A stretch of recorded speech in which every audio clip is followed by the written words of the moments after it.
नमस्कार दर्शकों, मैं लक्ष्मी पांचाल हर हर महादेव जय शिव शंकर भोले के नाम से जयकारे लगाते हुए मैं इस रिपोर्ट की शुरुआत कर रही हूँ।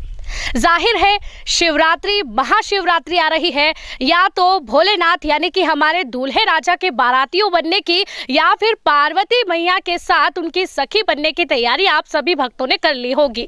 लेकिन एक महत्वपूर्ण चीज और एक महत्वपूर्ण जो आयोजन इस महाशिवरात्रि को लेकर के आपके ही गरुड़ तहसील के अंतर्गत होने जो धर्म राजेश्वर मंदिर है यहाँ पर होने वाला है, उसकी क्या तैयारियां हैं आज आपको बताने के लिए मैं लक्ष्मी पांचाल अपनी AP100 TV लाइव की टीम के साथ धर्म राजेश्वर मंदिर में इस वक्त मौजूद हूं, जिसकी कई रहस्य हैं। जो वास्तुकला है कि गुफाएं जो है उसको लेकर के प्रसिद्ध है, कई ऐसी प्रसिद्धि इस मंदिर को लेकर के चलती आ रही है। लगातार जो है इस मंदिर के सभी जो रहस्य हैं और क्या क्या मेन महत्वपूर्ण चीजें हैं और जो राज आज दिन तक आपको पता नहीं थे इस मंदिर को लेकर के हम आपको इस रिपोर्ट में दिखाएंगे। तो चलिए चलते हैं महाशिवरात्रि को लेकर हो रही तैयारियों को सबसे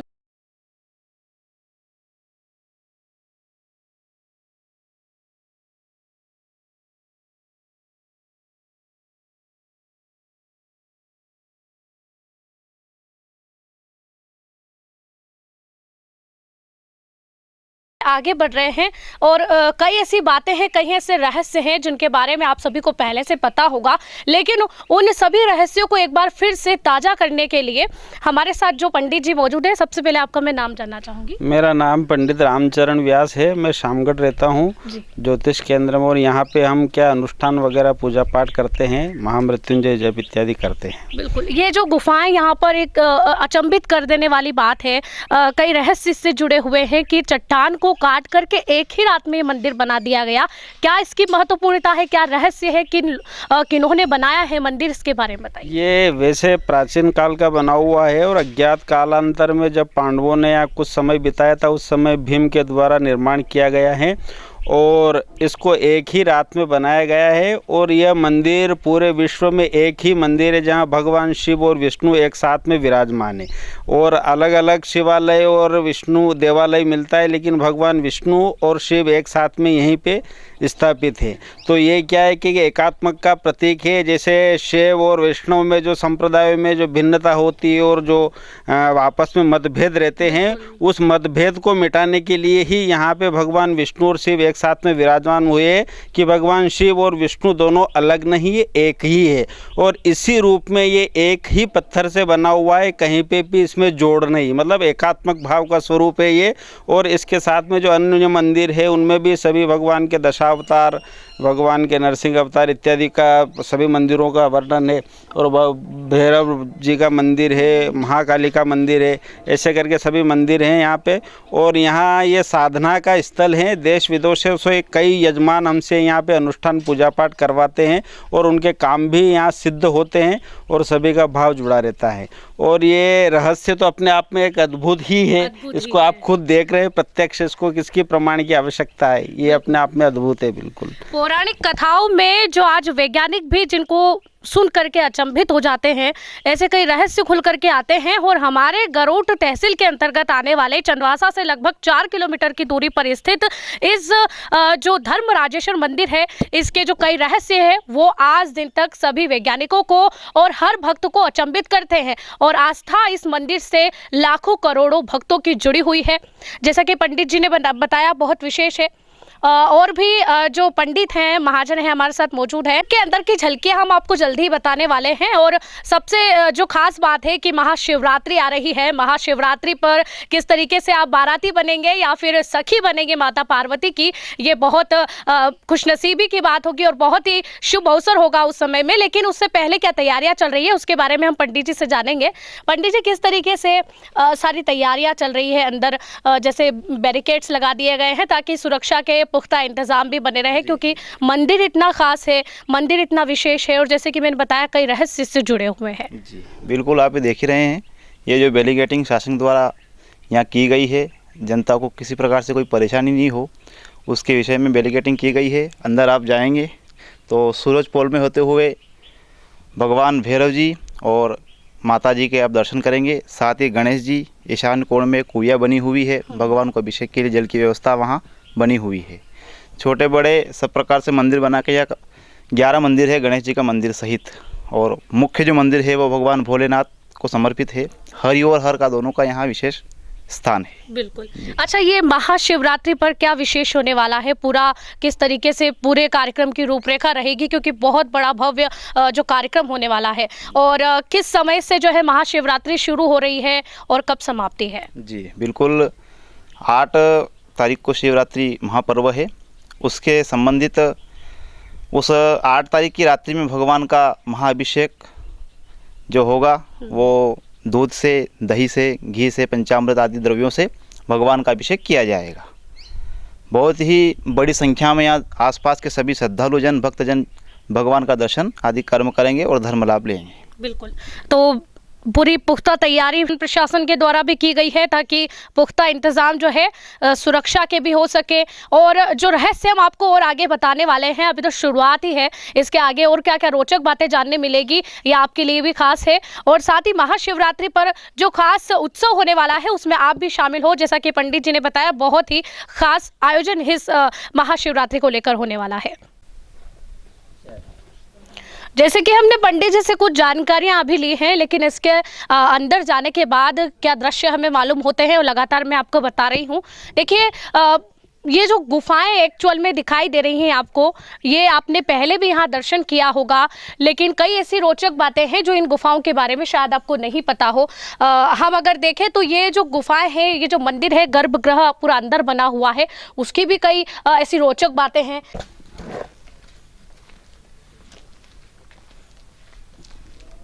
ये जो मंदिर हम आपको लगातार बता रहे हैं, मध्य प्रदेश के मंदसौर जिले का प्रमुख मंदिर है, और ऐसा नहीं है कि स्वतंत्र निर्माण है। इस गुफा को स्वतंत्र निर्माण नहीं है, इसको गुफा को एक्चुअल में इस चट्टान को काट करके बनाया गया है। ये कोई स्वतंत्र निर्माण नहीं है, एक चट्टान को काट कर बनाया गया मंदिर है, जिसको लेकर के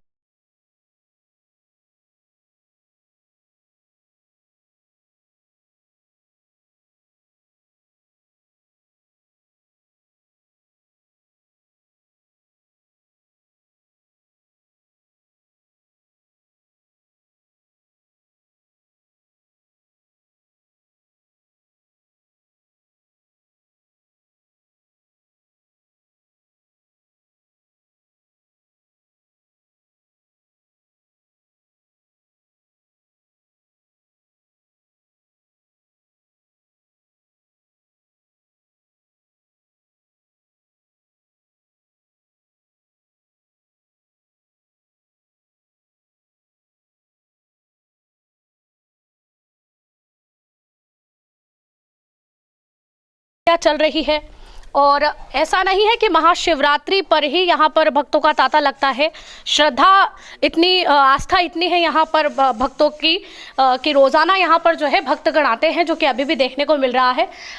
यहाँ पर आप देख सकते हैं, स्वागत में ढोल बजाया जाता है, जो भी भक्तगण आते हैं, और श्रद्धापूर्वक जो उनसे हो सकता है इनकी मेहनत दी जाती है।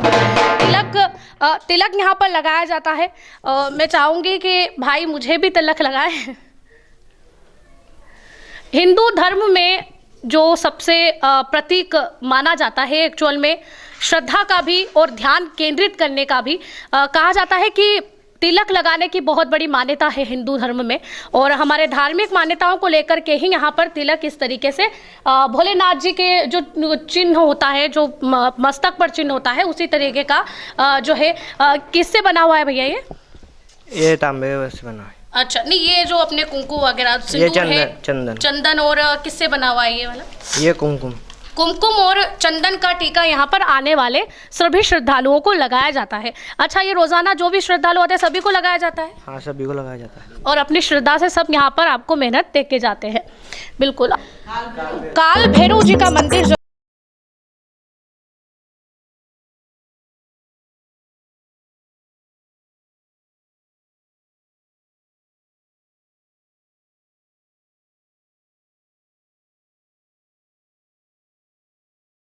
कि एक तरफ जहां पर काल भैरव जी का मंदिर है, और वहीं दूसरी तरफ महाकाली का मंदिर देखने को मिलता है और दोनों का ही स्वरूप हमें यहाँ पर देखने को मिलता है। कई मान्यताएं हैं, महाकाली की कई मान्यताएं हैं, महाकाली की कई पौराणिक कथाएं हैं, काल भैरव जी की बहुत पौराणिक कथाएं हैं और मुख्य द्वार पर इन दोनों की प्रतिमाएं लगी हुई हैं। श्रद्धालु सबसे पहले जैसे ही यहाँ पर प्रवेश करते हैं तो इन दोनों ही देवी देवताओं की जो है सबसे पहले नमन करते हैं। बिल्कुल, तो हम अंदर चलते हैं और जिस मंदिर के दर्शन करने हम सबसे विशेष आए हैं, यानी कि भगवान श्री भोलेनाथ, जिनको लेकर के महाशिवरात्रि के पावन पर्व पर जो है इतना बड़ा आयोजन यहाँ पर होता है। कई विशेषताएं यहाँ इस मंदिर की हैं ही, लेकिन श्रद्धा का जो केंद्र है मुख्य तौर पर यहाँ पर जो मंदिर बना हुआ है भोलेनाथ जी का, उसको लेकर के है। और भोलेनाथ जी के भी दर्शन हम आपको कराएंगे और किस तरीके से तैयारियां महाशिवरात्रि की चल रही है, भक्तगण किस तरीके से उत्सुक है, उनसे हम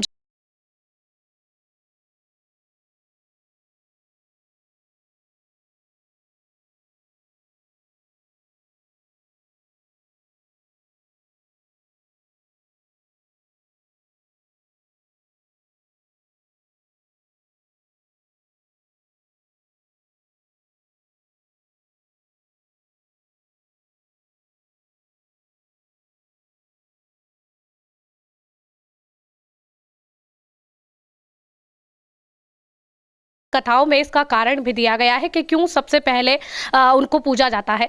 देवी देवताओं ने भगवान श्री गणेश को विशेष वरदान दिए थे, जिसके तहत सबसे पहले गणेश जी की पूजा की जाती है। तो ये मंदिर का जो प्रवेश द्वार है, सबसे पहले हमने महाकाली के दर्शन किए, काल भैरव जी के दर्शन किए, उसके बाद आते हैं हमारे गणेश जी और कार्तिक जी, जिनके दर्शन हम आपको करा रहे हैं। और ये मंदिर के जो है कपाट यहाँ पर अभी बंद किए गए हैं और हो सकता है कि महाशिवरात्रि में इनको खोला भी जाए। तो सबसे पहले हम आपको मंदिर के दर्शन कराए चल रहे हैं। श्री गणेश जी, कार्तिक जी के दर्शन हमने कराए हैं। इसके बाद जो है हम आगे मंदिर में जाते हुए, सिर्फ एक मंदिर नहीं, इस मंदिर को जो चट्टान काट करके जो मंदिर बनाया गया है और मंदिर की जिस तरीके से नक्काशी की गई है, वास्तुकला का पूरा भंडारण इस मंदिर को कहा जाता है।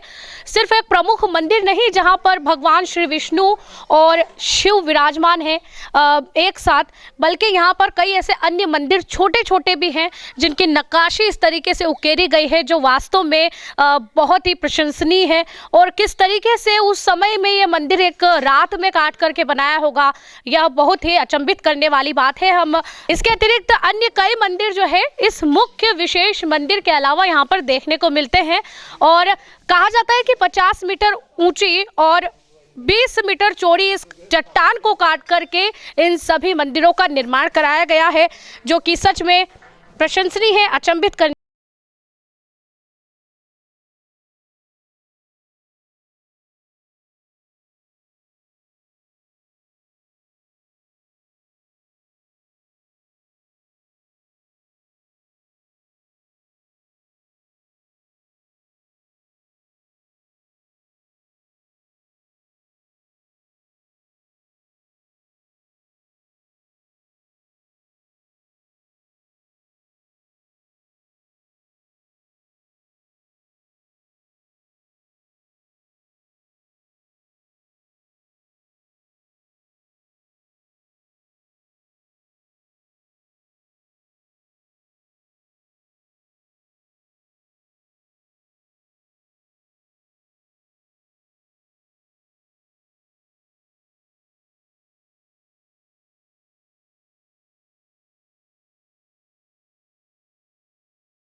जो भगवान शिव और भगवान विष्णु जिसमें एक साथ विराजमान है। दशा अवतार का यह मंदिर जो है, पंडित जी ने जो जानकारी हमें दी है उसके अनुसार ये दशा अवतार, भगवान के जो 10 अवतार हैं उनकी प्रतिमाएं यहाँ पर विराजमान है और यह भी उसी समय बनाया गया है। कुल मिलाकर यहाँ पर मुख्य जो मंदिर है और छोटे मोटे मंदिर हैं, उन सभी मंदिरों को मिलाकर 8 ऐसे मंदिर यहाँ पर बनाए गए हैं और उन सभी 8 मंदिरों को एक साथ एक ही रात में बनाने का जो रहस्य है, अभी रहस्य ही है। और किस तरीके से नक्काशी की गई है, बारीकी से जो काम किया गया है, हाल फिलहाल की जो कलाकृतियाँ हैं वो भी इनसे पीछे छूटती हुई नजर आती हैं। और कहा जाता है कि 5वीं-6वीं शताब्दी का ये मंदिर जो है 5वीं-6वीं शताब्दी पूर्व का है। तब उस समय में ये मंदिर बनाए गए थे। और किस तरीके से ये जो मुख्य मंदिर है, मुख्य मंदिर के बारे में हम आपको बता दें। मुख्य मंदिर जो पूरा बना हुआ है एक पिरामिड के शेप में बना हुआ है, जहाँ पर आप जो ऊपर जो आप नक्काशी, भगवान के जो शिव और विष्णु जी का मंदिर है, जो नक्काशी आप ऊपर देख रहे हैं वो नक्काशी जो है उत्तर भारतीय कला जो संस्कृति है उसको उकेरती हुई नजर आती है। और उसी के अनुमान जो है लगा करके यहाँ पर इस तरीके से पूरा भव्य मंदिर जो है बना हुआ है। ये मुख्य मंदिर हम आपको बता रहे थे किस तरीके से जो ऊपर का जो हिस्सा है, ऊपर का जो भाग है उत्तर भारतीय कलाकृति को दर्शाता है और पूरा पिरामिड का लुक लिए हुए पिरामिड के आकृति में ये मंदिर बना हुआ है। और किस तरीके से ये मंदिर उकेरा गया है, एक चट्टान को काट करके मंदिर बनाया गया है जो हमारे लिए अकल्पनीय है। और वास्तव में मतलब आज की दृष्टि में इन सभी मंदिरों को देख पाना हमारे लिए एक रहस्य के अलावा कुछ नहीं है। हम अगर आज की स्थिति में जानना चाहें तो ये इस तरीके के मंदिर बनाना पॉसिबल ही नहीं है, संभव ही नहीं है। यदि बनाने की कोशिश भी की जाए तो इस तरीके से जो कलाकृतियाँ उकेरी गई हैं और इतनी शताब्दियों के बाद भी इनमें कुछ नुकसान नहीं देखा गया है। ऐसी कि जस की तस इन चट्टानों में उकेरे हुए मंदिर जस के तस बने हुए हैं और अंदर जो मूर्तियां विराजमान है जस की तस विराजमान है। यहाँ पर आप देख सकते हैं भगवान विष्णु की प्रतिमा भी यहाँ पर है। और इसके अलावा जो है और भी हम मंदिर बताते हैं। कुल 8 मंदिरों की जो बारे में जानकारी हमें पंडित जी ने दी है। आगे आते रहो भैया। यहाँ पर भी भगवान विष्णु है, यहाँ पर भी भगवान विष्णु है और अपनी शैया पर सोए हुए हैं। इस तरीके से यहाँ पर मूर्ति विराजमान है। श्वेत पत्थरों पर ये मूर्तियाँ उकेरी गई हैं, अंदर हैं। कुछ स्पष्ट हम उसको बता नहीं सकते, अंदर हैं और कपाट भी लगे हुए हैं। सुरक्षा के इंतज़ाम रहे क्योंकि बौद्ध गुफाओं के लिए और ये मंदिरों के लिए बहुत प्रसिद्ध है। ये जो धर्मराजेश्वर मंदिर है ये स्थान है, इसीलिए सुरक्षा के पुख्ते इंतज़ाम किए जाते हैं। 5वीं-6वीं शताब्दी के मंदिरों की अगर हम बात की जाए तो इसीलिए सुरक्षा की जाना भी बहुत महत्वपूर्ण है। और अब हम इन सभी मंदिरों के बाद आपको मुख्य तौर पर जो मुख्य मंदिर है और जिस विशेष जानकारी के लिए महाशिवरात्रि पर्व पर जो तैयारियां चल रही हैं, भगवान किस तरीके से सज रहे हैं आज के दिन भी, वो हम आपको बताएंगे। फिलहाल जो हम आपको ये मंदिर, छोटा मंदिर बता रहे हैं, इसमें भगवान श्री विष्णु अपने परिवार सहित यहाँ पर विराजमान है इस छोटे मंदिर में, जो कि मैं मेरे कैमरामैन से कहूँगी कि थोड़ा सा फोकस करके भगवान के दर्शन कराए। ये आसपास ही मंदिर जो है यहाँ पर विराजमान है।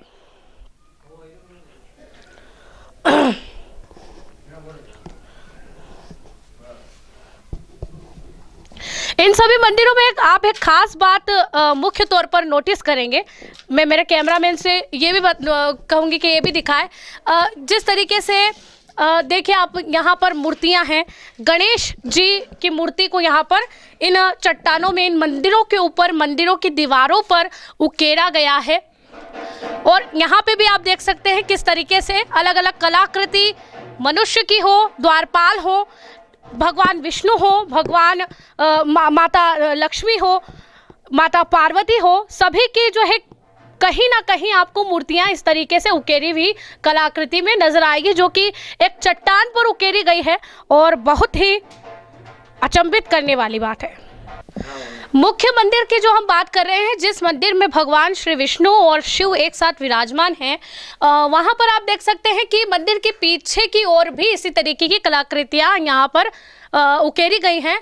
और जैसे कि आप देख सकते हैं ब्रह्मा जी की मूर्ति, ब्रह्मा जी का जो है आकृति यहाँ पर उकेरी गई है और अभी भी वर्तमान में जस की तस, बिना किसी नुकसान के, बिना किसी क्षति के, और इतनी पुरानी है तो कहीं ना कहीं इसमें कुछ नुकसान क्षति हो सकती थी, लेकिन जिस तरीके से यहाँ पर कलाकृति उकेरी गई है सच में रहस्यमय है और वैज्ञानिकों को भी चौंकाने वाली है।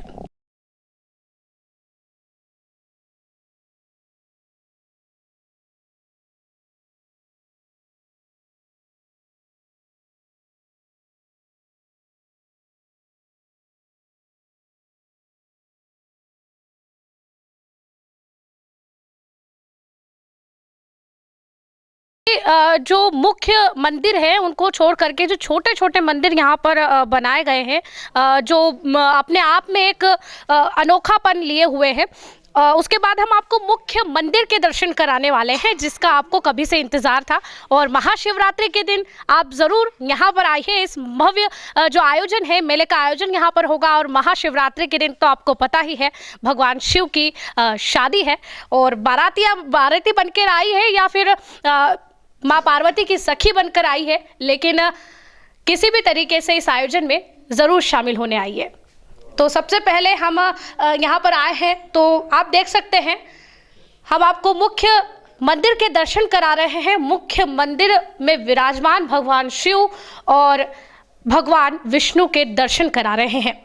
पंडित जी ने एक अनोखी बात कही है कि एक ऐसा प्रमुख मंदिर है जहां पर भगवान विष्णु और भगवान शिव एक साथ विराजमान है। तो हम यहाँ के जो प्रमुख पंडित जी हैं जो यहाँ पर लगातार सेवा दे रहे हैं, अपनी भगवान विष्णु की साज सज्जा कर रहे हैं, उन्हें श्रृंगार उनका कर रहे हैं, उन्हें जो है वस्त्र पहनाने हो, अंग वस्त्र पहनाने हो, उनके चंदन का टीका लगाना हो, उनको भोग लगाना हो, आदि वे जो काम कर रहे हैं, अभिषेक करना हो, उनसे इस मंदिर के बारे में और भी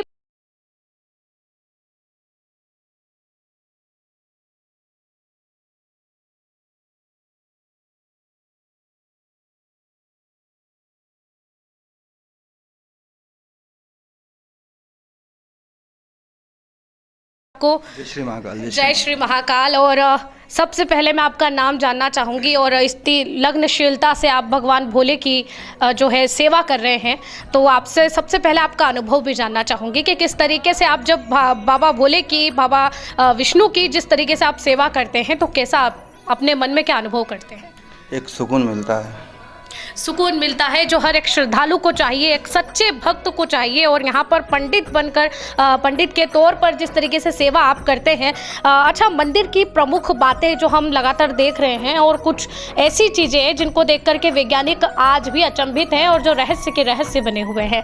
प्रमुख रहस्य यहाँ का ऐसा क्या है जो आज दिन तक किसी को पता नहीं है? ऐसे प्रमुख रहस्य जो आज भी वैज्ञानिकों को चौंकाते हैं और हर एक आम आदमी को, हर एक बड़े से बड़े व्यक्ति को भी चौंका देते हैं और वही विवश करते हैं कि हम यहाँ मंदिर पर आए और उनके दर्शन करें। जय श्री महाकाल। मैं यहाँ का पुजारी लालूनाथ योगी। यहाँ की मुख्य विशेषता तो ये है कि यहाँ पे हरि और हर दोनों का मंदिर है। हरि हर विष्णु भगवान भोलेनाथ, और यहाँ पे नंदी जी नहीं है। ये एकमात्र अपने भारत का, पूरे विश्व का मानना है कि ये अकेला मात्र ऐसा मंदिर है जहाँ पर नंदी जी नहीं है और हरि हर दोनों साथ में हैं। और ये मंदिर एक ही चट्टान को काट के बनाया गया है। यह मंदिर और पांडवों के अज्ञातवास के समय इस मंदिर को एक ही रात में बनाया गया था। और यहाँ की मुख्य विशेषता तो यह है कि इस मंदिर को उल्टा बनाया है, ऊपर से काट काट के बनाया है, ऊपर से काट काट के बनाया गया। अभी हमेशा हम देखते हैं कि स्वतंत्र रूप में एक मंदिर का या किसी भी निर्माण को किया जाता है, लेकिन आपने कहा कि एक तरीके से एक चट्टान को काट करके, और वो भी इतनी स्पष्टता से, इतनी बारीकियों से बना पाना कितना संभव था उस समय और कितनी शताब्दियां बीत चुकी हैं इस बात को? 5 या 6वीं शताब्दी का है मंदिर। बिल्कुल। तो इस तरीके से बारीकी से कर पाना, कि आज अगर अपन देखें संभवतः, तो आज कैसे उदाहरण इस मंदिर को लेकर के और अन्य उदाहरण क्या हो सकते हैं जहाँ पर इतनी नक्काशी इस तरीके से की गई हो, भी चट्टान को काट कर? अजंता एलोरा की गुफा ले लो या फिर धर्मराजेश्वर महादेव, मंदिर ले लो, ये दोनों ही मंदिर हैं। ये दोनों ही मंदिर हैं जो प्रमुखता से इस तरीके से उकेरे गए हैं। अच्छा, यहाँ की जो है विशेषता, भगवान शिव और भगवान विष्णु एक साथ विराजमान है, यानी कि हर और हरि का एक साथ समीकरण यहाँ मिलता है। हरि के भक्त भी यहाँ आते हैं और हर हर महादेव के भक्त भी यहाँ पर आते हैं। यहाँ का शिवलिंग जो है हमारे धर्मराष्ट्र महादेव मंदिर का, वो 12 साल में एक जो जितना बढ़ता है। क्या बात है, अपना आप बढ़ता है, अपने आप बढ़ता है। अच्छा, ये कैसे आपको पता चलता है कि ये लगातार बढ़ रहा है? कैसे, मतलब शुरुआत में किस तरीके का आपको दिखाई दिया? पहले नीचे का रूप आप देख लो और ऊपर का भी देख सकते हो, वीडियो में आपको दिखाई दे रहा होगा। ऊपर जो है बिल्कुल अलग है और नीचे जो है अलग है। ये दिव्य शिवलिंग है, ऊपर का हिस्सा जो है वो बड़ा हुआ है। अच्छा, इसको किस तरीके से माना जाता है? इसके बढ़ने का कारण क्या हो सकता है? कई बार हम भौगोलिक दृष्टि से देखें, कुछ कई कारण ऐसे वैज्ञानिक भी हो सकते हैं, लेकिन आपके ज्योतिष शास्त्र के हिसाब से, धार्मिक मान्यताओं के हिसाब से क्या कारण हो सकता है कि भगवान भोलेनाथ जी का जो है लगातार ये शिवलिंग जो है उसका आकार बढ़ रहा है? इसका ऐसा कोई कारण नहीं है। ये शिवलिंग बढ़ता है 12 साल में एक जो जितना बढ़ता है उतना ही बढ़ता है। इसका कोई कारण नहीं है। शास्त्र में भी इसका कोई उल्लेख नहीं है, किसी प्रकार का हमने कोई उल्लेख नहीं देखा है। 12 साल में एक जो जितना बढ़ता है। इसमें हमारे जो पूर्वज हैं वो बताते थे हमें। पूर्वज आपको बताते हैं, और यदि आपको 12 साल यहाँ पर सेवा करते हो जाएंगे तो आप भी इसका प्रमाण बिल्कुल दे सकते हैं। अच्छा, महाशिवरात्रि आने वाली है, भक्तों को किस तरीके से उल्लास में लाएंगे कि वो आए यहाँ पर, या तो वो बाराती बनकर आए या तो पार्वती मैया की सखियाँ बनकर आए? शिवरात्रि की यहाँ की मुख्य विशेषता ही तो ये है कि यहाँ पर शिवरात्रि के दिन एक रात रुकने से अपने एक जन्म से मुक्ति मिलती है। मनुष्य की जो 84,83,999 जो जन्म होते हैं, योनियाँ बोलते हैं उनको, उसमें से एक योनि से मुक्ति मिलती है। शिवरात्रि का इतना महत्व है। ना तो यहाँ पे किसी को बोलना पड़ता है कि आप आओ बाराती बन के, भक्त अपने आप आ जाते हैं यहाँ पे, और लाखों की संख्या में आते हैं। लाखों की संख्या। अच्छा, देश विदेश से भी यहाँ पर लोग आते हैं, क्योंकि विशेष है, मंदिर इतना विशेष है और पूरे विश्व में आपने कहा कि 2 ही ऐसे मंदिर हैं, लेकिन यह भी प्रमुख है क्योंकि यहाँ पे हरि और हर का जो है यहाँ पर सम्मिश्रण है पूरा। हाँ, हरि और हर दोनों का मंदिर है यहाँ पे नंदी जी नहीं है। बिल्कुल। अच्छा, किस तरीके से इस मंदिर को देखा गया था? सबसे पहले जब ये मंदिर सामने आया था तो क्या इसका इतिहास रहा है एक्चुअल में, जब इसकी भगवान जी की पूजा करना शुरू की गई थी? किस तरीके से शासन प्रशासन ने इस ओर ध्यान दिया और किस तरीके से इसका पर्यटन जो है बढ़ा? ये मंदिर जो है पुरातत्व विभाग में आता है, आर्कियोलॉजी में, और इस मंदिर का कोई इतिहास नहीं है। अच्छा, कोई इतिहास नहीं है। हम तो जब से सुनते आ रहे हैं, यही सुनते आ रहे हैं कि ये पांडवों ने बनाया है। पांडवों के जब अज्ञातवास हुआ था ना, तो उस समय वो यहाँ पे रुके थे, तो उन्होंने 6 महीने की एक ही रात करी थी, उसी रात में इस मंदिर को बनाया है। अच्छा, पौराणिक कथाओं में कहीं ये प्रमाण मिलते हैं कि पांडवों द्वारा अज्ञातवास के दौरान यहाँ पर आया गया था, और इस तरीके से मंदिर का पौराणिक कथाओं में नहीं है, सिर्फ एक प्रमाण है, यहाँ पर मान्यता है, यहाँ की मान्यता है। अच्छा, सिर्फ एक मान्यता है कि यहाँ पर पांडव आए थे और उनके द्वारा ये मंदिर का पूरा निर्माण किया गया। अच्छा, महाशिवरात्रि पर और क्या खास होने वाला है यहाँ पर? किस तरीके से साज सज्जा की जाएगी और हर बार क्या होता है और इस बार क्या नया होने वाला है? शिवरात्रि, महाशिवरात्रि जो है वो 8 मार्च को है जी, और 10 मार्च को अमावस्या है। 9 को भी है अमावस्या और 10 को भी है, दोनों दिन है। बिल्कुल। हाँ। अच्छा, भक्तगण चाहे वो दर्शन करने आ पाए या ना आ पाए, अपने घर पर रहकर किस तरीके से आराधना करें कि भगवान शिव प्रसन्न हो, भगवान विष्णु प्रसन्न हो, और किस तरीके से इस उत्सव का वो घर बैठे भी आनंद ले सकेंगे? भगवान भोलेनाथ का तो आप घर बैठे ही नाम ले सकते हो। ये तो भोले हैं, सबकी इच्छा पूरी करते हैं, और यहाँ पे तो हरि हर दोनों हैं, सबकी सुनते हैं यहाँ पे। यहाँ से कोई निराश होकर नहीं जाता है। यहाँ से कोई निराश होकर के नहीं जाता है, वही महत्वपूर्ण बात है। यहाँ पर इच्छा पूरी करते हैं, बिल्कुल, और आगे भी करेंगे। यही महत्वपूर्ण बात है। और जिस तरीके से महाशिवरात्रि पास आते जा रही है, जिस तरीके से आजकल का एक जनरेशन में जिस तरीके से शादी समारोह होता है, हल्दी होती है, मेहंदी होती है और संगीत होता है, उसी प्रकार से जो भक्तगण हैं लगातार सोशल मीडिया के माध्यम से हो या फिर अपने घर पे हो, भगवान भोले के भक्त हैं, पार्वती मैया के भक्त हैं, लगातार जो है इन सभी उत्सवों को मना रहे हैं। और महाशिवरात्रि के मुख्य दिन जो कार्यक्रम यहाँ पर होने वाला है, मेले का मुख्य आयोजन होने वाला है, पुख्ता इंतजाम यहाँ पर सभी शासन प्रशासन के द्वारा किए गए हैं ताकि किसी भी भक्तगण को कोई परेशानी ना आए। मेले का भव्य आयोजन मुख्य तौर पर यहाँ पर होता है और देश विदेश से भी लोग यहाँ पर दर्शन के लिए बाबा भोले के, बाबा विष्णु के दर्शन करने के लिए आते हैं। और भी हम भक्तगणों से जानेंगे जो कि भक्तगण यहाँ पर मौजूद है। भाई मैं आपसे कहूँगी कि थोड़ा सा आप यहाँ पर आई हैं और इधर साइड में आ जाइए। अच्छा, वो आपका नाम सबसे पहले मैं जानना चाहूँगी। पदम माहेश्वरी। पदम माहेश्वरी जी, आप कहाँ रहते हैं? चंदवासा के निवासी हूँ। चंदवासा के आप निवासी हैं। अच्छा, अपने निकटतम या फिर अपने घर के पास हो या फिर अपने घर में ही हो, कोई ऐसी चीज़ हो जिसको देखने के लिए, जिसको पाने के लिए या फिर जिसके दर्शन करने के लिए लोग देश विदेश से आए और अपना एक अलग उत्साह लेकर के आए, ऐसा क्षेत्र आपके बिल्कुल निकटतम है, तो कैसा महसूस करते हैं कि देखो यार भोले बाबा, वो भी इतने मशहूर, इतने प्रसिद्ध, जो कि पूरे विश्व में एक पहला स्थान है जहाँ पर हर और हरि का सम्मिश्रण है, तो कैसा अनुभव करते हैं? हम पहले बहुत ही गर्व महसूस करते हैं कि हमको ऐसी जगह जन्म दिया भगवान ने, और हम भगवान से आगे भी यही विनती करते हैं कि ऐसी ही जगह हमको जन्म दे। उसके बावजूद यहाँ पे जितने भी श्रद्धालु आते हैं उनके बाबा हर बार मनोकामना पूर्ण करते हैं। बाबा से यही निवेदन है कि जितने भी श्रद्धालु आए सबकी मनोकामना पूर्ण करे। बिल्कुल। अभी महाशिवरात्रि आ रही है 8 मार्च को, किस तरीके से तैयारियां चल रही है? जैसे कि तैयारी बिल्कुल एक शादी जैसी चल रही है। हमने पहले हल्दी भी करी, रविवार के दिन हल्दी थी, आज भगवान की मेहंदी है। अच्छा। उसके बाद फिर अलग अलग आयोजन रखे गए हैं। जो महाशिवरात्रि के दिन महाभंडारे का आयोजन भी होता है यहाँ पे, जिसमें 10,000 से ज़्यादा पब्लिक का भोजन होता है। आस्था का केंद्र है तो उस हिसाब से आस्था हर बार बढ़ी हुई नजर आती है। अपन ऐसा नहीं देख सकते कि मतलब लॉकडाउन के समय भी अपन बहुत सारे मंदिर में ऐसा हो कि आस्था के केंद्र दूसरी जगह हो गए, पब्लिक कम हो गए, पर यहाँ पे हर बार जो जनसंख्या आती है वो हमेशा वृद्धि में आती है। धीरे धीरे सोशल मीडिया के माध्यम से जितना भी विस्तार हो रहा है उससे पब्लिक हमेशा बढ़ती है। बिल्कुल। बौद्ध धर्म को लेकर के भी यहाँ पर कई मान्यताएं हैं, क्योंकि महात्मा बुद्ध की एक प्रतिमा एक गुफा की साइड में हमें देखने को मिलती है।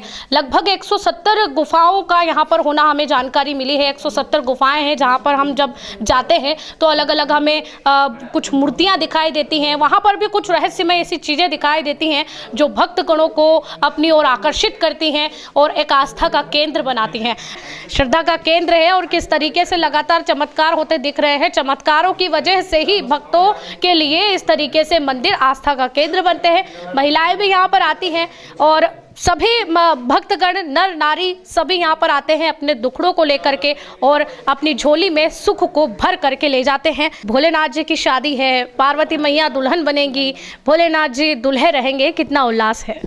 वो अति उल्लास है कि हम यहाँ पर शादी होगी शिव जी की। जो अपने घर पे उल्लास होता है उसी तरह से यहाँ उल्लास है। हाँ। कहाँ की रहने वाली? चंदवासा के। चंदवासा की रहने वाली। अच्छा, कितना गर्व होता होगा नहीं? क्योंकि गर्व होता है कि हम यहाँ पर चंदवासा में भोले बाबा की नगरी में हम यहाँ पर हैं। की बात होती है, बहुत ही एक तरीके से कहें कि अपने आत्मविश्वास को बढ़ाता है। जैसे कि बाहर के कोई लोग यहाँ पर आते हैं श्रद्धालु बतौर और अपनी मनोकामनाएं यहाँ पर लेकर आते हैं, मनोकामनाएं उनकी पूर्ण होती देखी जाती है, जो सच में आस्था का केंद्र यहाँ पर बनी हुई है। ये मंदिर में कुएं की व्यवस्था भी की गई। अच्छा, कुआं पहले से बना हुआ? क्या बात है। यानी कि आप देख सकते हैं भगवान शिव की जो है शिवलिंग बना दी गई, विष्णु जी विराजमान कर दिए गए और उस समय पांडवों ने जब वो यहाँ पर अज्ञातवास में यहाँ पर रह रहे थे तो ऐसी मान्यता है कि तब भी भगवान शिव की जो है आराधना वे कर रहे थे और लगातार जो है अभिषेक होता है, अभिषेक भी किया जाता था। और यहाँ पर जो है कुएं भी निर्मित की गई थी। ये 20 मीटर चौड़ा जो है और 50 मीटर जो है ऊंचाई है इसकी। टान को काट करके पूरा मंदिर यहाँ निर्मित किया गया। ऊपर से कटाई करते हुए नक्काशी की गई, किस तरीके से मंदिर को भव्य बनाया गया। एक रात में पांडवों ने अज्ञातवास के दौरान यहाँ पर ये मंदिर का निर्माण किया, ऐसी यहाँ के लोगों की मान्यता है, लोक मान्यताएं हैं, जो कि आप स्पष्ट तौर पर देख सकते हैं। आपने कई बार इस मंदिर की विशेषताओं के बारे में जाना होगा, लेकिन ये जो विशेषताएं हैं लगातार बनी रहे और आप इन रहस्यों के बारे में लगातार बने रहे। आप जब जानते हैं इन सब चीज़ों के बारे में, आपकी जो पीढ़ियां हैं, अभी की पीढ़ियां हैं और आने वाली पीढ़ियां हैं, उनको भी ये याद होना चाहिए कि मंदिर किस तरीके से पौराणिक तौर पे बनाए जाते थे। पहले की शताब्दियों में किस तरीके से एक असंभव सी चीज को संभव कर दिया जाता था हमारे धार्मिक पौराणिक कथाओं में। और ये जो प्रमाण है उसके यहाँ देखने को मिलते हैं। हमारे आसपास के क्षेत्र में कितनी महत्वपूर्ण चीज़ें हैं यह हमें भी ज्ञात होनी चाहिए, हमारे आने वाली पीढ़ियों को भी ज्ञात होनी चाहिए। इसीलिए लगातार हमारा फर्ज बनता है कि हम ऐसे मंदिरों में आएँ और आपको इन मंदिरों की विशेषताएं लगातार बताते रहें, ताकि आप लगातार अपने जो पौराणिक जो चीज़ें हैं उनके बारे में याद रखते रहें। अभी हम ऊपर जा रहे हैं, यानी कि ऊपर जो गुफा का अंदर का ऊपर का जो पूरा बैकग्राउंड है वो भी हम आपको दिखाएंगे, और उसकी कितनी ऊंचाई है वहाँ से हम आपको पूरा बताएंगे कि किस तरीके से असंभव सी चीज़ को संभव करके दिखाया है। चलिए हम ऊपर चल रहे हैं, और ये चट्टान को काट के बनाया गया है, जस की तस बनी हुई है।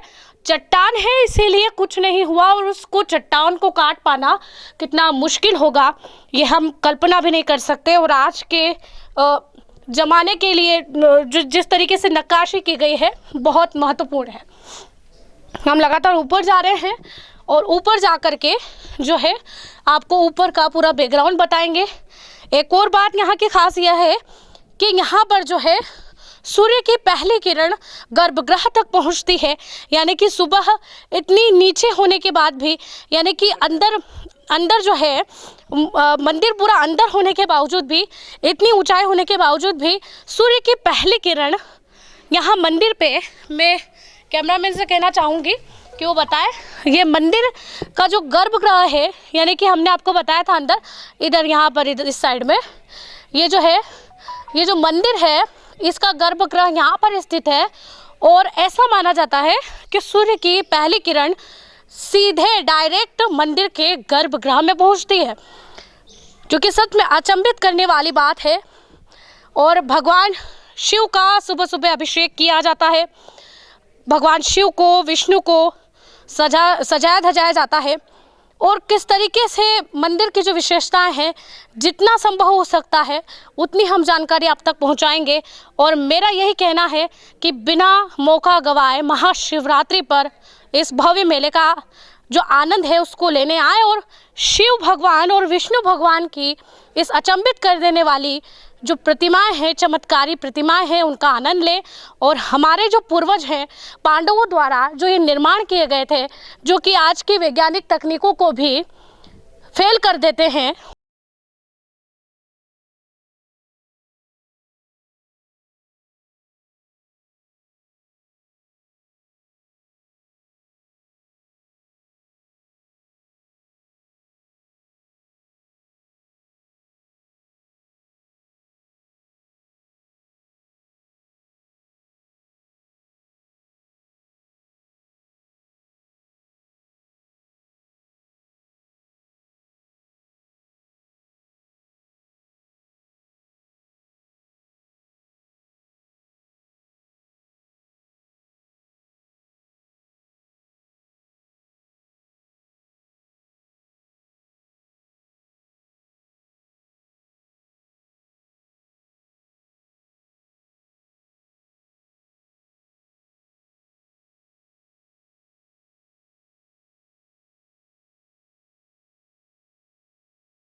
मिल जाते हैं जो कई शताब्दियों पुराने हैं और इस तरीके से बनाए गए हैं।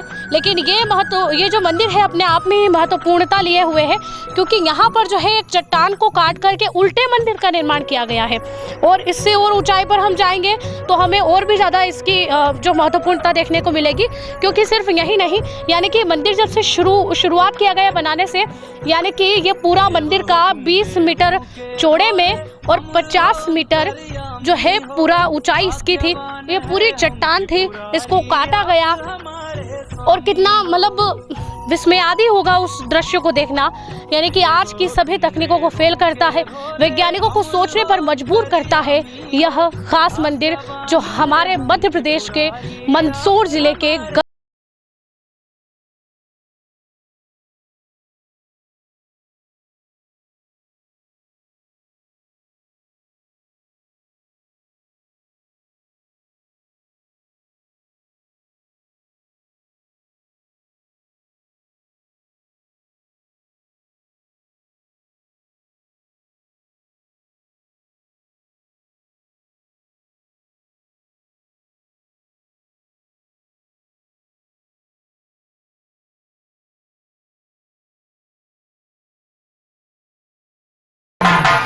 कुछ तालियां इन बाऊजी के लिए भी होना चाहिए, जो कि हर आने वाले जो भक्त हैं उनके लिए जो है कुल इस तरीके से ढोल बजाते हैं और उनका स्वागत करते हैं। बाऊजी, क्या नाम है आपका? मेरा नाम शंकर कुमार है।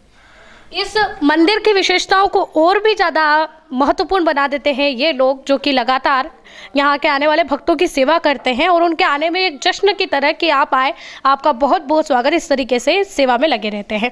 तो कितने सालों से यहाँ पे? मैं यहाँ पे 40 साल हो गए मुझे। 40 सालों से आप लगातार यहाँ पे काम कर रहे हैं? अच्छा। पहले क्या बैठते थे, अब 4-5 साल की बैठने लगे। अच्छा। पहले बजा के चले जाते थे। अच्छा, बजा के चले जाते थे। चलो, बहुत बहुत बढ़िया।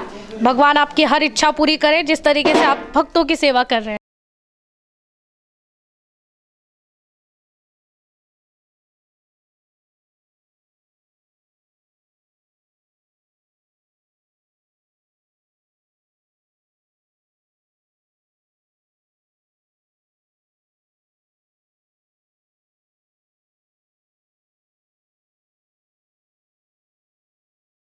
उसी में वापस भीतर उनके नीचे गंगा बह रही है। ये कब की बात है? मतलब आप ही पुरानी आप ही तो नहीं होता होगा ऐसा?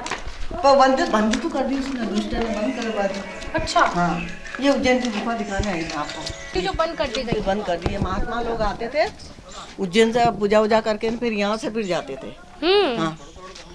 अच्छा, ये मूर्ति छोटी सी थी, बिल्कुल बिल्कुल ये मूर्ति छोटी सी थी, तो इतनी बड़ी थी मतलब। तो गैया आती, वो कौन सी गैया थी, वो आती सूर्या गैया आती, वो जो वो दूध नीचे से धार लगा के दूध से स्नान करा के चली जाती। क्या बात है? तो ये उज्जैन की? हाँ, ये उज्जैन की गुफा है। उज्जैन की गुफा। ये उज्जैन की गुफा है। हाँ, आपको बंद कर दी गई? बंद कर दी। हाँ। अच्छा। हाँ, क्योंकि हम पूजा वूजा करते थे। तो ये उज्जैन तक डायरेक्ट आपको ले जाया करते थे? अपन कहाँ जा सकते हैं, वो महात्मा लोग ने, भीम लोग ने, जिनने ये मंदिर बनाया वो जाते थे। अच्छा। हाँ, तो वो जाया करते थे, उनके लिए वो जाया करते थे उनकी। अच्छा, बंद कब करा दी गई? ये अभी तो करे इनने, पुरातत्व विभाग वालों ने करवाई। कितना समय हो गया? अभी समय तो हो गया होगा 8-10 साल हो गए। 8-10 साल हो गए हैं। यानी कि यहाँ पर एक उज्जैन जाने की सीधी गुफा थी, यहाँ पर भीम गुफा भी है, जो अभी हम आपको दर्शन कराएंगे। हिंगलाज माता का मंदिर भी है, जो कि बहुत ही आस्था का केंद्र है, और उसके भी हम दर्शन कराएंगे। लेकिन ये एक उज्जैन की जो है उज्जैन जाने का पूरा रास्ता था, एक गुफा थी ये, जिसके तहत जो है पांडव जो है आ जाया करते थे, और कई महात्मा जो है, मतलब मुनि लोग जो है, वो भी इस रास्ते से उज्जैन से डायरेक्ट यहाँ पर आ जाया करते थे। लेकिन अब 100 साल मेरे पिताजी ने पूजा करी, किशन कालू जी ने 100 साल पूजा करी। हाँ, मेरे पास में वो होलकर स्टेट का भी है, वो अपने जो पुरानी पोथी रहती नहीं इतनी जाड़ी ग्वालियर में, उसमें मेरे पापा का नाम है।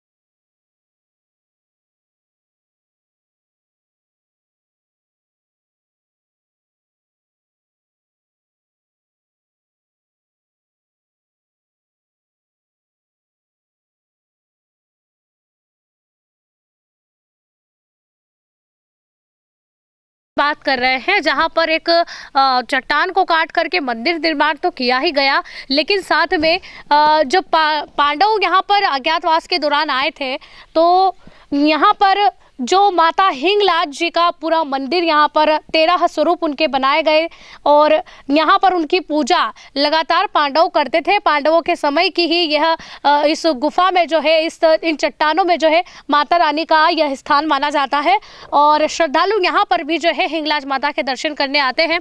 और कितना मतलब कठिन रास्ता है, लेकिन फिर भी इस कठिन रास्ते को पार करते हुए जो है श्रद्धालु यहाँ पर आते हैं। इन बड़ी बड़ी चट्टानों को, इन बड़े बड़े पत्थरों को पार करते हुए यहाँ पर आते हैं। मैं मेरे कैमरामैन से कहूँगी, माता रानी के दर्शन हम लगातार आपको करा रहे हैं, और ये जो थोड़ा रास्ता इतना मुश्किल भरा होता है, उसको पार करते हुए भी यहाँ पर जो है श्रद्धालु आते हैं माता रानी के दर्शन करने के लिए। इतने बड़े बड़े पत्थरों को और इतने बड़े मुश्किल भरे रास्ते को भी पार करके यहाँ पर श्रद्धालु आते हैं।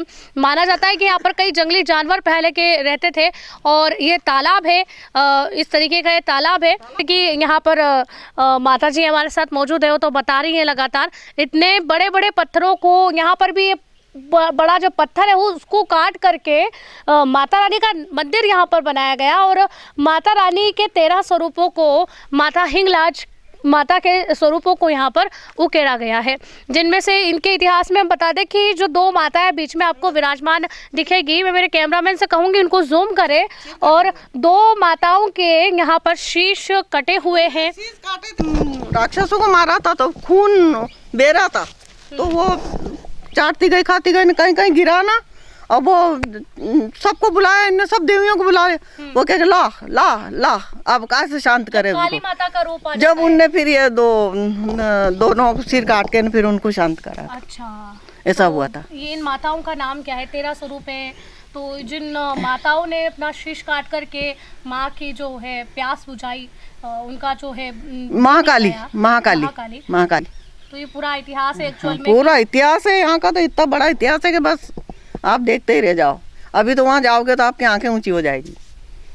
भीम कौरव पांडव वगैरह सब वहाँ पे, उनका पूरा बाजार उनकी रानी जी रहती वो। अच्छा, ये भी इस चट्टान को काट के बनाया? हाँ, काट के तो बनाया है क्या, एक चट्टान मालूम ही नहीं पड़ता। ऊपर आके ना अपन बैठ जाओ सिर पे तो माता जी कहाँ है, झंडी नहीं हो तो मालूम नहीं पड़े, वो झंडी नहीं हो तो। हाँ, धर्म राजेश्वर मंदिर में लगातार हम घूम रहे हैं और अभी हम जो है भीम जी की गुफा देखने आए हैं। भीम जी की गुफा हम देखेंगे, इसके साथ ही अन्य क्या अनोखी चीज़ें हैं यहाँ।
और आसपास से भी यहाँ पर घूमने के लिए आते हैं। तो मैम, मैं सबसे पहले आपका नाम जानना चाहूँगी। रेखा उपाध्याय। रेखा उपाध्याय मैम, तो यहाँ पर जो है अभी तक आपने सभी चीज़ें देखी हैं, इतनी अचंभित करने वाली चीज़ें हैं जो आज की वैज्ञानिक तकनीकों को भी फेल करती नजर आती है। क्या क्या अभी तक आपने भ्रमण किया है, और हमें भी दिखाइए कि पर्यटक होने के नाते जब कोई यहाँ पर आता है तो कितना आनंद आता है। आप भी हमारे साथ चलिए और जो जो आपने देखा उन सब के बारे में हमें भी बताइए। देखो, ये तो गुफाएं सब है ना, और उधर है ना, उधर क्या भीम जो भगवान भीम है ना, हाँ। वो 5 भैया उधर ही लेटे हुए। अच्छा, हाँ, उस साइड। हाँ, उस साइड जो तो आप उधर से लौट के आई हो ना, उधर ही है 5। अच्छा, 5। हाँ, 5। और जो अपने जो गुफाएं उनकी ये अच्छा, ये जो बिंब जैसे पांडव 5 पांडव थे ना, हाँ, उनके बेटे। अच्छा, ये जो बिंब बने उनका प्रतीक है। हाँ, अच्छा। जो जब 5 पांडव थे, भीम थे ना, वो उनका प्रतिमा उधर ही बना है 5। अच्छा, हाँ, अच्छा। और जो उनके इधर जो बाजार हैं, जो गुफा है उधर बाजार है, ये सब। तो अज्ञातवास के दौरान जब रहते थे तो सारी व्यवस्था, हाँ, सारी व्यवस्था, शहर रहता है, गांव रहता है। हाँ हाँ, ऐसे ही। और क्या देखा है आपने यहाँ पर? जो उनका मार्केट लगता था इधर। अच्छा, ये मार्केट लगता था। हाँ, भीम मार्केट जी, इसको भीम मार्केट कहते हाँ, हैं ना। हाँ। क्या बात है, मतलब एक ग्रामीण क्षेत्र में, एक शहरी क्षेत्र में जो भी व्यवस्थाएं होती थी, जिस तरीके से सारा माहौल होता था, भीम का जो हमने गुफा देखी वहाँ पर इस तरीके से जब 5 पांडव यहाँ पर रहने आए थे अज्ञातवास के दौरान, तो एक माहौल इस तरीके से जैसे कोई ग्रामीण क्षेत्र में रह रहा हो। एक चट्टान को किस तरीके से काट करके ये सब चीज़ें उकेरी गई है, वास्तव में आज की सभी वैज्ञानिक तकनीकों को फेल करती है, क्योंकि पर्यटकों का आना जाना लगातार लगा रहता है। और इतनी महत्वपूर्ण चीज यदि पूरे विश्व में नहीं हो करके हमारे क्षेत्र में है, तो आसपास के लोगों के लिए मन में और भी गर्व इस चीज को लेकर के उत्पन्न होता है। आपका नाम भी जानना चाहूंगी सर। मेरा नाम है धर्मेंद्र उपाध्याय, मैं शामगढ़ से निवास करता हूं। और जिस प्रकार आपने पूछा कि ये भीम मार्केट है और आसपास के क्षेत्र में जितने भी अभी पर्यटक आते हैं, और इसको भी उसमें डिस्कवरी में भी ले लिया है इस मंदिर को। और इसकी समझो जब से जो अज्ञातवास काटा है उस समय जो इन्हें जो दिया वो वैज्ञानिक तो वास्तविक फेल है, क्योंकि आज के समय जो आर्किटेक्ट है वो कंप्यूटर पर डिजाइन कर रहे हैं। ये एक पत्थर के ऊपर डिजाइन किया है और उसके बाद उसको मूर्त रूप दिया है। ये बहुत बड़ी वो है कि ये अपन एक सत्य के ना कि पौराणिक समय में वैज्ञानिक हुआ करते थे ना, हवा में उड़ते, तो ये वैज्ञानिक कोई वो नहीं है, ये उस समय का एक विज्ञान है जो वास्तविक लोगों को भगवान के समय से दर्शाता है। जैसे पुष्प विमान, असंभव को संभव होता हुआ बिल्कुल, जिस प्रकार पुष्प विमान रावण ने चला के दिखाया जो आज हवाई जहाज के रूप में दिखा रहे हैं, तो ये भी अज्ञातवास समय का ये उनकी वो कथा के रूप में इनको यहाँ दर्शाया गया है। और यहाँ पे अज्ञात एक ही पत्थर में पूरी पहाड़ी के अंदर सारी चीज़ें ने दर्शाई है जो एक मानव की जिंदगी में सुबह से उठ के शाम तक जो प्रकृति अपन अपनाते हैं वो सारे बाजार है, उसके साथ वो जो भी करते थे या ना चलते भी रहिए और हमें बताते भी रहिए, क्योंकि जो वरिष्ठ लोग होते हैं जिनको पूरा इस चीज़ का अनुभव होता है, आप कई बार आप यहाँ पर आए होंगे तो कई ऐसी चीज़ें जो है आपको पता है जो आज की जनरेशन को नहीं पता है। तो मतलब बाजार के अतिरिक्त क्या ऐसा देखने को मिलता है? बाजार के अतिरिक्त जैसे उन्होंने अभी यहाँ पे जो मंदिर आपने देखा, उस मंदिर के अंदर विष्णु भगवान और भोलेनाथ जी, ऐसा लोग बताते हैं जो पुरानी पीढ़ियाँ जो रहती थी उनका कहना है कि जब यहाँ पे अज्ञातवास धर्मराजा युधिष्ठिर जी ने यहाँ पे काटा तो उस समय भोलेनाथ जी का यहाँ उनने उनकी प्रतिष्ठा की और साथ में विष्णु भगवान की मूर्ति। और ये मेरे ख्याल से संसार में ये शायद दो ही जगह, एक जगह तो और है जहाँ विष्णु, महाराष्ट्र में भी देखा जाता है, एलोरा की जो गुफाएं होती हैं बौद्ध धर्म को जो बताती हैं उसमें भी देखा जाता है। महाराष्ट्र में भी एक ऐसा मंदिर है जहाँ पर ये सभी आकृतियाँ देखने को मिलती है।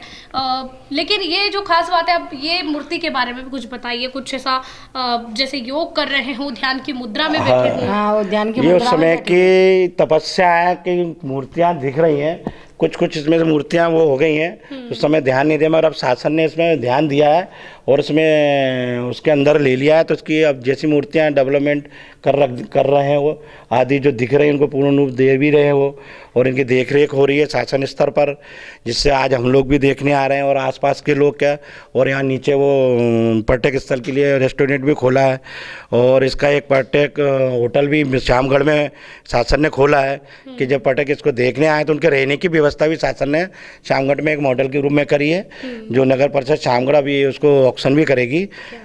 तो उसमें जो भी यहाँ जाएंगे उनके रहने की, ठहरने और खाने की व्यवस्था शामगढ़ स्तर पे भी होगी।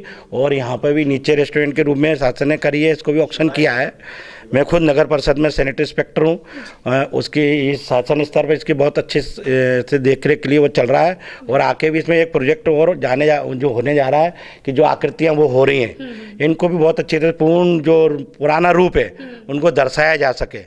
तो ये योजनाएं इसमें आगे चल के होंगी और निश्चित ही आसपास के क्षेत्र को इससे बहुत लाभ है। और भी 3 दिन बाद जो यहाँ पे शिवरात्रि का मेला है उसमें इसमें बहुत बड़ा भंडारा होता है। शामगढ़, गरोड, भानपुरा, मेलखेड़ा, यहाँ कम से कम लाखों की भीड़ आती है और इन सब भीड़ के लिए शासन यहाँ पे खुद व्यवस्था करता है। जैसे कि आपने भी देखा बैरिकेडिंग करी हुई है सर, तो इसलिए पहले से ही सारी व्यवस्था कर ली गई और उसमें शिवरात्रि पर मतलब भोलेनाथ जी का बहुत व्यवस्था है ना, मतलब उल्लासमय कार्यक्रम, बहुत मतलब उल्लासमय। यहाँ आपको पैर रखने की जगह नहीं मिलेगी, इतनी भीड़ रहती है।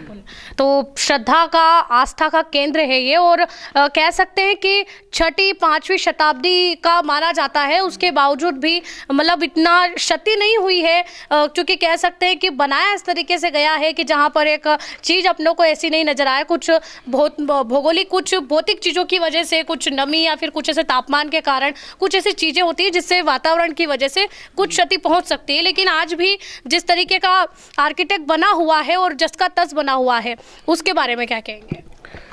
जिस प्रकार आपने बताया आर्किटेक्ट जितनी भी मूर्तियाँ हैं जो अभी रह गई हैं वो वास्तविक ये है कि ये पत्थर ऐसा है कि इसमें जो पूरी तरह से जो मूर्तियाँ नष्ट नहीं हुई हैं, आज भी इतने हज़ारों साल बाद भी ये मूर्तियाँ दिख रही हैं जिनको आप और हम देख रहे हैं। ये एक बहुत बड़ा वो है कि इनको अपन देख रहे हैं यहाँ पर और आगे भी आने वाली पीढ़ियों को और इनको अच्छा मूर्त रूप दे। शासन सोच रही है इस बारे में कि जो आकृतियाँ पहले थी उसी स्तर पर दे, मगर पहले जो एक ही पत्थर बना है, अब आगे वाली वैज्ञानिक दृष्टि से उसको मूर्तियों को रूप देंगे और आने वाली जो पीढ़ियाँ हैं इसका लाभ उठाएँ और वैसे आसपास के क्षेत्र में तो है ही, और इसको भी आपने जैसे बताया उसमें ले लिया है गिनीज बुक में। ये उपलब्धि है यहाँ के क्षेत्रवासियों के लिए, उपलब्धि है कि जो पौराणिक चीज़ें हैं वो कहीं प्रमाणित होती नजर आती है इन चीज़ों इनको देख करके, कि पांचों पांडव थे। कई ऐसी चीज़ें होती हैं जो सनातन धर्म की कुछ चीज़ों को नकारने की कोशिश करते हैं कुछ लोग, लेकिन ये ऐसे प्रमाण हैं जो साबित करते हैं कि महाभारत का समय था, पांडव यहाँ पर आए थे और इस तरीके से उन्होंने ये एक कलाकृति यहाँ पर की है। और इसके अतिरिक्त और क्या देखने को मिलता है जो विशेष है यहाँ पर, वो भी हमें बताइए आप। सभागार होता है जहाँ पर एक मीटिंग होती है। आजकल जो सभागार होते हैं, कई ऐसे विभागों में सभागार देखने को मिलते हैं जहाँ पर अधिकारी गण, मंत्री गण बैठ करके चर्चा करते हैं, किन्हीं मुद्दों को लेकर के विशेष चर्चा करते हैं। तो उसी तरीके से चूँकि पांचों पांडव थे तो उस तरीके का माहौल बना होगा, और जैसी एक व्यवस्था, एक अच्छी अर्थव्यवस्था, एक अच्छी कंट्री एक अच्छे देश में होती है, अच्छे ग्राम में होती है, एक अच्छे शहर में होती है, वैसे ही यहाँ पर इन चट्टानों में उकेरी गई है। यानी कि इन चट्टानों को जब हम ऊपर से देखते हैं तो ऐसा लगता नहीं है कि ऊपर से नीचे से कुछ ऐसा उकेरा गया होगा। बिल्कुल एक समतल एक ऐसी चीज़ देखने को मिलती है, चट्टाने हैं, केवल चट्टाने हैं। लेकिन जब हम नीचे उतर कर, जैसे कि मंदिर को उल्टे तरीके से बनाया गया है, कोई स्वतंत्र निर्माण नहीं किया गया है, उल्टे तरीके से बनाया गया है, ऊपर से नीचे और उसका निर्माण किया गया है, वैसे ही इन चट्टानों में जो उकेरा गया है वास्तव में अचंभित कर देने वाला है। तो यहाँ सभागार जैसा है, यहाँ पे ये उस समय जब भी ये इन्होंने आकृतियाँ दी है उस समय ये सभागार रहा, उस समय सवाल लेते होंगे, ये निश्चित है, जिसके प्रमाण आज अपने को भी दिख रहे हैं और इसकी पुष्टि करते हैं। सनातन धर्म की भी पुष्टि होती है कि जब अपन कह रहे हैं कि पांडव हुए थे जब ही तो लोगों ने इसकी मूर्तियों को दर्शाया, किसी न किसी ने तो देखा ही होगा। आज अपन देख रहे हैं इन आकृतियों को, जिसको भी कुछ हजारों साल बाद और लोग देखेंगे। तो इससे पहले भी हजारों साल पहले चीज थी, मगर नष्ट हो गई कुछ आज उन प्रमाण अपने को दे रहे हैं। सनातन धर्म तो है और रहेगा। बिल्कुल। और इसके अतिरिक्त भी और कई चीज़ें हैं यहाँ देखने की, जैसा कि मतलब एक दैनिक जीवन में व्यक्ति के लिए जो भी नीडेबल चीज़ें होती हैं, आवश्यक चीज़ें होती हैं, कोई बाजार हुआ, कोई आवश्यक चीज़ें हुई, एक माहौल एक तरीके से क्रिएट करना जो इन चट्टानों में उकेरा गया है, वास्तव में अभी के जनरेशन में या फिर अभी वर्तमान स्थिति में कोई ऐसी कल्पना भी नहीं कर सकता कि इन चट्टानों को काट करके इस तरीके से संरचना की जा सकती है, किसी चीज़ का निर्माण किया जा सकता है, जो कि आज हमें यहाँ इस तरीके से धर्म राजेश्वर में देखने को मिल रहा है। फिलहाल हम धर्म राजेश्वर इसीलिए आए हैं क्योंकि आस्था का बहुत बड़ा केंद्र है। संसार में केवल एक ऐसा ये मंदिर है जहाँ पर हरि और हर का सम्मिश्रण है। यहाँ पर विष्णु भगवान भी विराजित हैं, जो गर्भगृह में विष्णु भगवान भी विराजित है, भगवान शंकर शिव भी विराजमान है। चूँकि महाशिवरात्रि आ रही है और महाशिवरात्रि पर पार्वती मैया और बाबा भोले का मिलन होने वाला है, विवाह उत्सव मनने वाला है, इसीलिए हम आपके लिए सभी विशेष रिपोर्ट पेश कर रहे हैं। इसके अतिरिक्त अन्य क्या चीज़ें यहाँ पर देखने लायक हैं ताकि आप भी आएँ और आप इस चीज़ को भूलें ना और आप अपनी आने वाली पीढ़ी को भी ये चीज़ बताएं। इसलिए हम लगातार हमारे साथ जो वरिष्ठ जन हैं, अनुभवी जन हैं, हमारे साथ उपाध्याय जी यहाँ पर जुड़े हुए हैं जो हमें लगातार इस चीज़ की यहाँ पर जानकारी दे रहे हैं। में हमें अपने न्याय के लिए जिस दरवाजे को खटखटाना होता है वो कोर्ट का दरवाज़ा होता है। और जब पांचों पांडव यहाँ अज्ञातवास के लिए आए थे तो ऐसी ही न्याय की व्यवस्था उस समय उस काल में भी की गई थी, जो यहाँ पर इसके प्रमाण देखने को मिलते हैं। बड़ी कचहरी जिसको बोला जाता है, ये जो है संख्या इसमें दे रखी है। तो इस तरीके से न्याय के लिए उस समय में जो वातावरण इस तरीके से बनाया गया था, तो न्याय के लिए इस दरवाजे को खटखटाया जाता था। जी सर जी। आज के समय पे जैसे जन सुनवाई या न्याय के लिए अपन मजिस्ट्रेट के पास जाते हैं, उस समय भी ये प्रावधान था। राजा महाराजा लोग रहते हैं उस समय ये अज्ञातवास काट कर रहे हैं, तो किसी को पता तो होगा नहीं कि ये अज्ञातवास में कौन रूप में है, भीम या ये पांचों पांडव।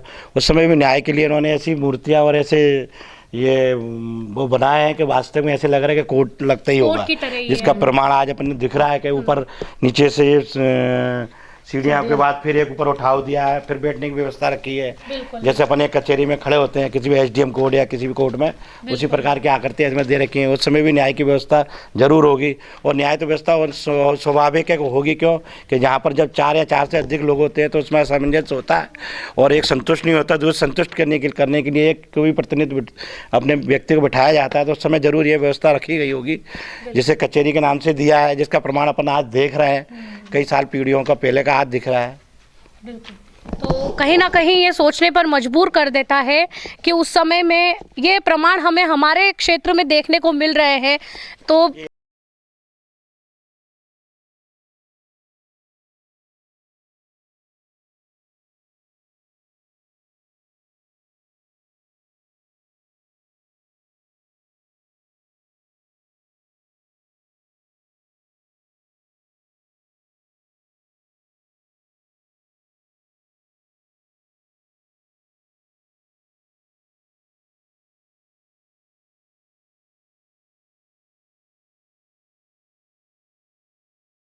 बना हुआ है, ये ख़त्म नहीं हो रहा है। अब हम जब चट्टान पे आ जाते हैं ऊपरी भाग पे, तो ऐसा लगता है कि यहाँ सिर्फ चट्टानें होंगी, सिर्फ बड़े बड़े भाटे होंगे, बड़े बड़े पत्थर होंगे, बड़ी बड़ी चट्टानें होंगी। लेकिन जब हम नीचे उतर के देखते हैं तब हमें मालूम होता है कि नीचे पूरा एक स्ट्रक्चर एक ग्रामीण क्षेत्र की तरह बना हुआ है, जिसमें पांचों पांडव ने अज्ञातवास काटा था।